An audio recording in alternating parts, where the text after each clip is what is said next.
O presidente do Supremo Tribunal Federal, Edson Fachin, defendeu que o judiciário se afaste da política e do que classificou como ambição desmedida. Segundo o ministro, o país chegou a um tempo onde é necessário ressignificar o papel da magistratura e do poder judiciário, afirmando que os integrantes da corte que não concordam com isso não podem se denominar magistrados. A nossa produção, inclusive, separou um momento dessa fala. Acompanhem. Vai trazer essa manifestação do ministro Edson Fachin, que é o presidente do Supremo Tribunal Federal. Acho que a nossa produção está só separando essa fala de Edson Fachin para que todos possam acompanhar quando ele pede que o judiciário se afaste da política. Deixa eu só receber a rede Jovem Pan. Agora, todos conectados também pela rede de rádios. Muito obrigado pela audiência e pela parceria. Um forte abraço aos taxistas e motoristas de aplicativo. Agora sim a gente conseguiu localizar o arquivo. Edson Fachin, presidente do Supremo, pedindo que o judiciário se afaste da política. Vamos acompanhar. Sendo que ao direito deve-se dar o que é o direito e à política deve-se dar o que é da política. Esta formação conflitiva contemporânea, que para muitos foi denominada de modernidade agônica. Esta palavra ou esta expressão quer dizer um contexto marcado por tensão permanente, crises permanentes, conflitos constantes e, o que é pior, uma sensação de esgotamento histórico.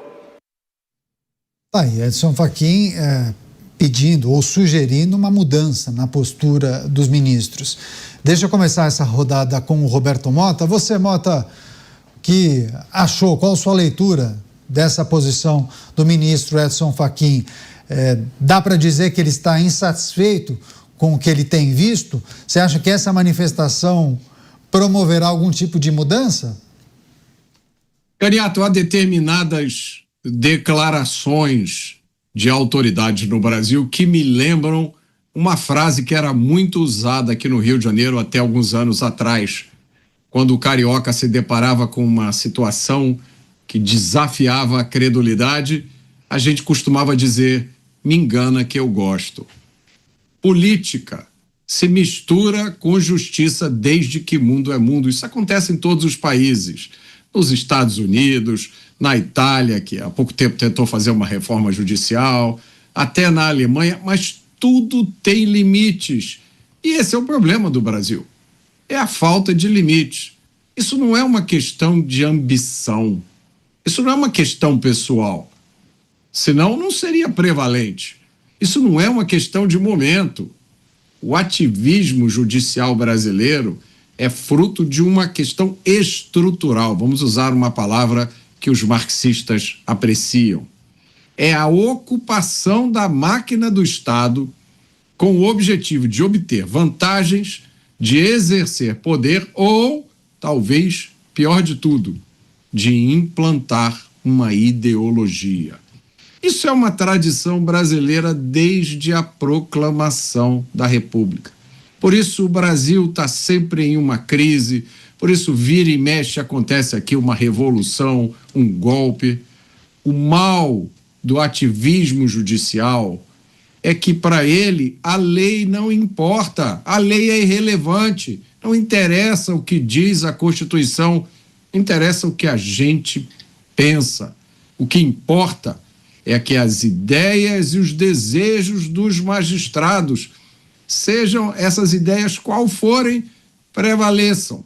Eu acho muito curioso, porque um exemplo dessa situação vem justamente, salvo engano, de uma decisão da qual o ministro foi relator, que foi a DPF 635, uma intervenção na forma de trabalhar da Polícia do Rio de Janeiro, que não tem precedente em nenhuma democracia ocidental. As operações policiais nas comunidades do Rio de Janeiro foram suspensas durante quase 5 anos.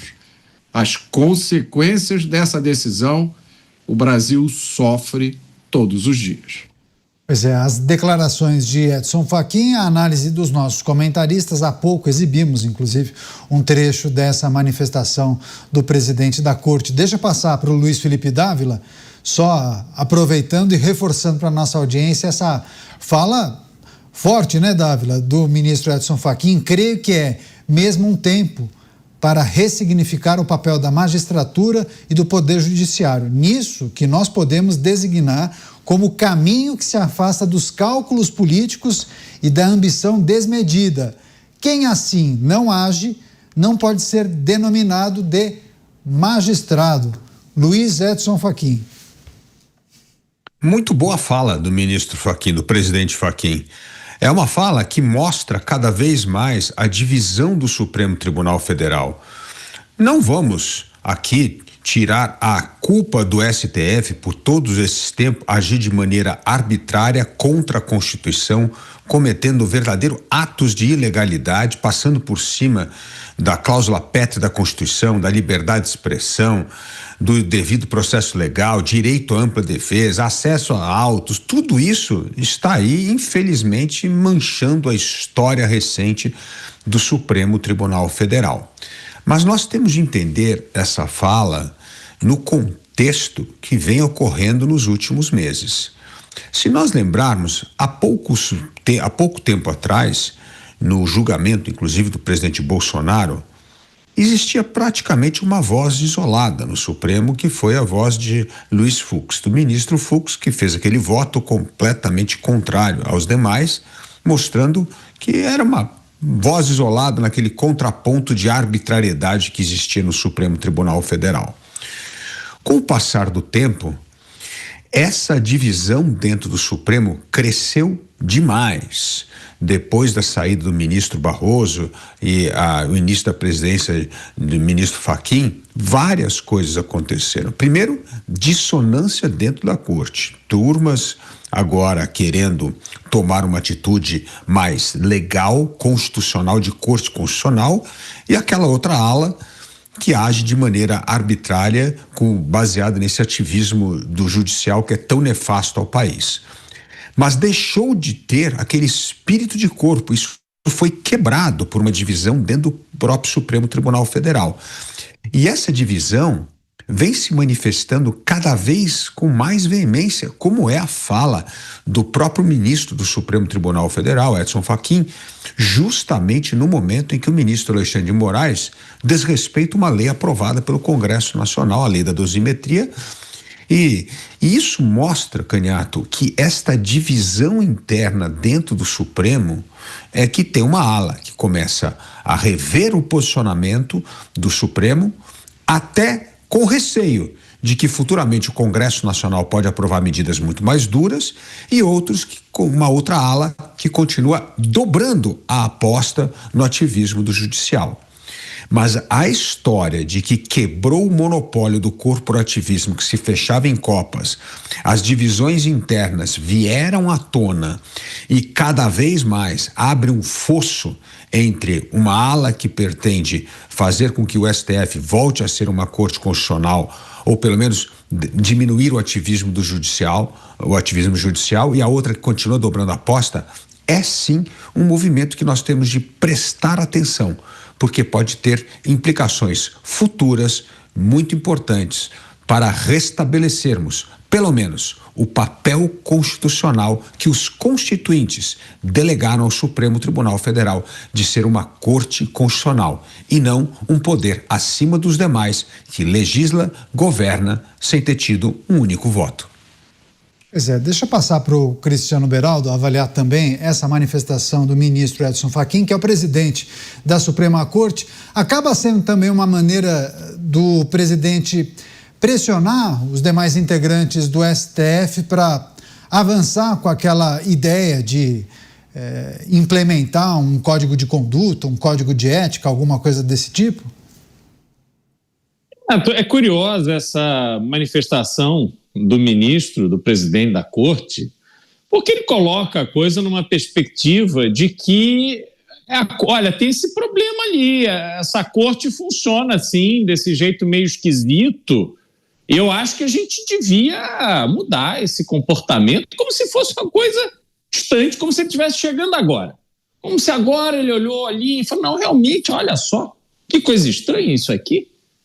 E parece que ele não está lá há anos.